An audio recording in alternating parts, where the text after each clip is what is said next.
کون یہ کہتا ہے خدا نظر نہیں آتا، وہی تو نظر آتا ہے جب کچھ نظر نہیں آتا۔ السلام علیکم ناظرین، آج کی ہم اس ویڈیو میں آپ کو غزوہ بدر کا واقعہ بتانے جا رہے ہیں۔ اس سے پہلے ہمارے اس چینل کو سبسکرائب کر لیں تاکہ ہماری نئی آنے والی ویڈیو اب تک پہنچ سکیں۔ شکریہ۔ 17 رمضان جنگ بدر کا دن، اور جنگ بدر اسلام کا بہت بڑا معرکہ ہے۔ یہ اسلام کا ایسا معرکہ ہے جو نہ اس سے پہلے ہوا نہ اس کے بعد ہوگا۔ ہمارے نبی آقا حضرت محمد مصطفیٰ صلی اللہ علیہ وآلہ وسلم نے فرمایا کہ اللہ تعالیٰ نے میرے بدر کے ساتھیوں سے فرما دیا ہے کہ جاؤ جو مرضی کرو، میں نے تمہیں معاف کر دیا ہے۔ اتنی بڑی سعادت ہے یہ کہ اللہ نے آج تک یہ کسی سے نہیں کہا۔ ہمارے نبی کریم صلی اللہ علیہ وآلہ وسلم نے فرمایا، ہاتھ اٹھا کے دعا کی، اے میرے مولا، یہ 313 تیرے بندے، اگر ان کو کچھ ہو گیا تو تیرا نام لینے والا کوئی نہیں رہے گا، لہٰذا ان کی مدد فرما۔ 622 عیسوی کو جب آپ صلی اللہ علیہ وآلہ وسلم ہجرت کر کے مدینہ پہنچے تو وہاں پر ایک ریاست کی شکل قائم ہو گئی۔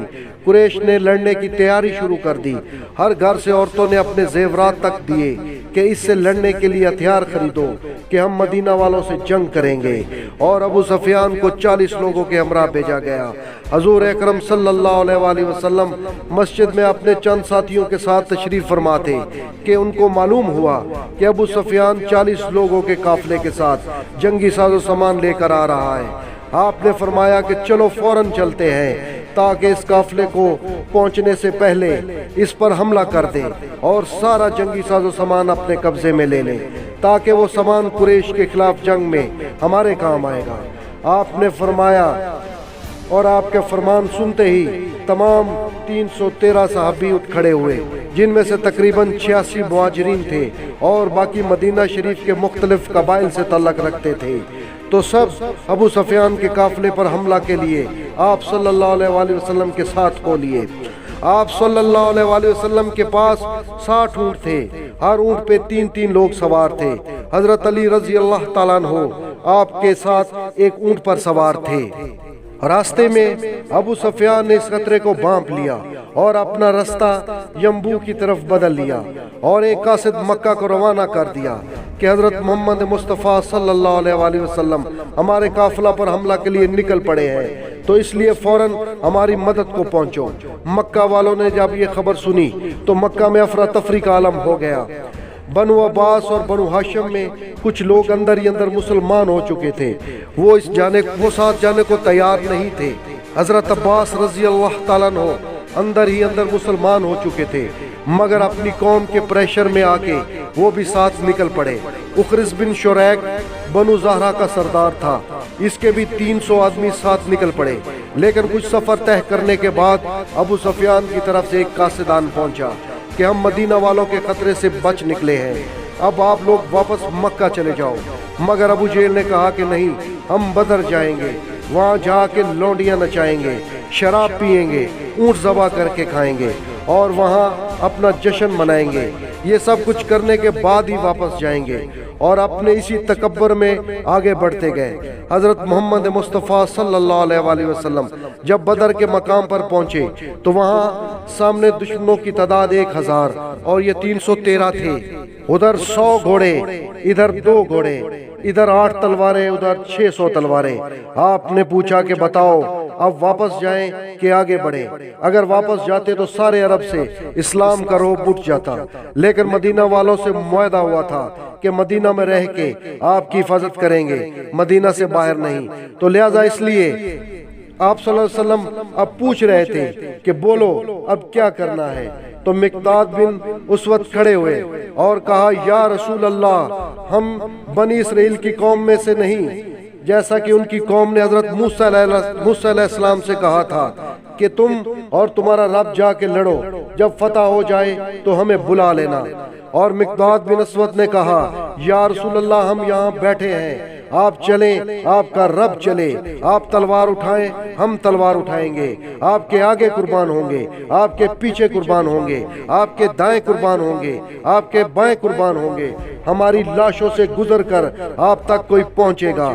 آپ کا چہرہ کھل گیا اور پھر بولے بتاؤ اب کیا کرنا ہے، کیونکہ آپ صلی اللہ علیہ وآلہ وسلم چاہتے تھے مدینہ والے بولیں کیا کرنا ہے۔ مدینے والے زیادہ تھے، مہاجرین تو 86 تھے، تو آپ صلی اللہ علیہ وآلہ وسلم نے پھر پوچھا کہ بتاؤ کیا کرنا ہے۔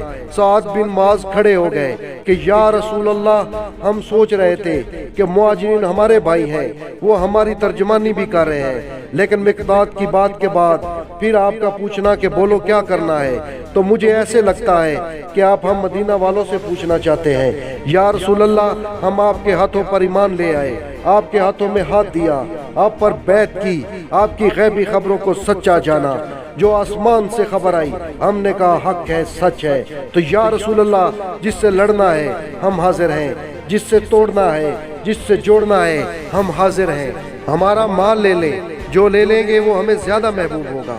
آپ فرمائیں گے سمندروں میں کودیں تو مدینے کا بچہ بھی پیچھے نہیں ہٹے گا، آپ فرمائیں آگ میں کودو تو آگ میں جل کر راکھ ہو جائیں گے مگر پیچھے مڑ کر نہیں دیکھیں گے۔ یا رسول اللہ ہم لڑائیوں میں ہمیشہ ثابت قدم رہے، ہم نے ہمیشہ سینوں پر تیر کھائے ہیں۔ یہ سن کر آپ صلی اللہ علیہ وآلہ وسلم کا چہرہ مبارک گلزار ہو گیا۔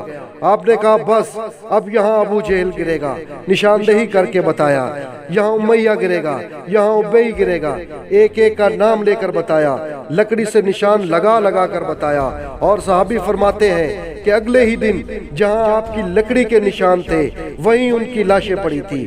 جمعہ کا دن آیا تو آپ صلی اللہ علیہ وآلہ وسلم نے صفیں درست کروائیں اور کہا کہ جب تک وہ حملہ نہ کریں تم نے حملہ نہیں کرنا، جب تک قریب نہ آئے تب تک تیر نہ چلانا، کیونکہ ہتھیار کم تھے۔ ادھر سے پہلے نکلا عتبہ اور پھر شیبہ، یہ دونوں بھائی تھے، اور ولید بن عتبہ یہ عتبہ کا بیٹا تھا۔ ان کے مقابلے میں آئے عوف اور معاذ بن عفرہ دونوں بھائی، اور عبداللہ بن رواحہ۔ جب سامنے آئے تو عتبہ نے کہا کہ کون ہو تم؟ کہا مدینے سے ہیں۔ کہا شریف لوگ ہو، واپس چلے جاؤ، تم سے لڑائی نہیں ہماری۔ اور پھر اعلان کیا اے محمد ہماری قوم کے لوگ ہمارے آگے لڑنے کے لیے بھیج، ہم ان کھیتی باڑی کرنے والوں سے نہیں لڑنا چاہتے۔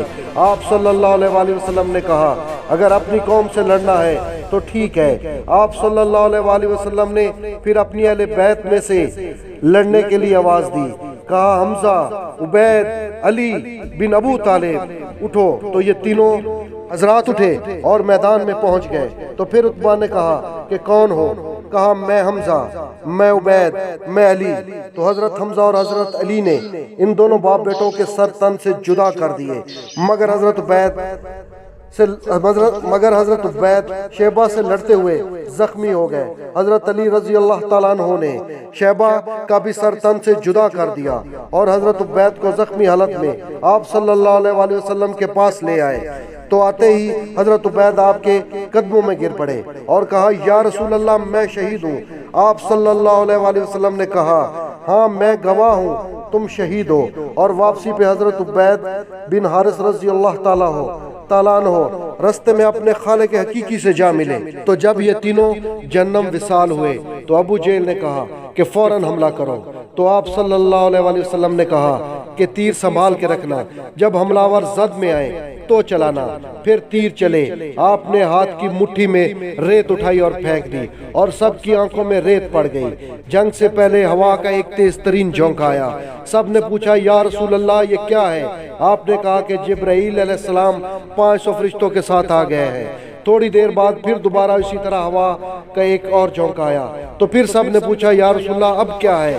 تو آپ نے فرمایا کہ میکائیل 500 فرشتوں کے ساتھ آ گیا ہے۔ آپ صلی اللہ علیہ وآلہ وسلم نے کہا کہ جب تم نے اپنے رب کو پکارا تو رب نے کہا کہ یہ 1000 ہے، تو چلو میں 1000 فرشتوں کو بھیجتا ہوں۔ بدر پہلی جنگ ہے جس میں فرشتوں کو لڑنا ہے، مگر فرشتوں کو لڑنا نہیں آتا، تو ایسے میں اللہ تعالیٰ فرشتوں کو لڑنے کا طریقہ خود بتا رہا ہے۔ کتنے ہی صحابہ کے فرمان ہیں کہ اس جنگ کے دوران ہماری تلوار اٹھانے سے پہلے ہی ان کے سر تن سے جدا ہو کر دور جا گرتے۔ بس چند ہی گھڑیاں گزری تھیں کہ قریش کے قدم اکھڑ گئے اور 70 ان کے مارے گئے اور 70 ان کے قید ہو گئے۔ تو اس طرح اللہ تعالیٰ نے حضرت محمد مصطفیٰ صلی اللہ علیہ وآلہ وسلم کی دعا سے جنگ بدر کے 313 صحابہ کو فتح نصیب فرمائی، اور یقیناً اللہ تعالیٰ نے تم لوگوں کی مدد فرمائی بدر میں، جبکہ تم لوگ کمزور اور بے سر و سامان تھے۔ پس تم لوگ اللہ تعالیٰ سے ڈرتے رہو تاکہ تم شکر گزار ہو جاؤ۔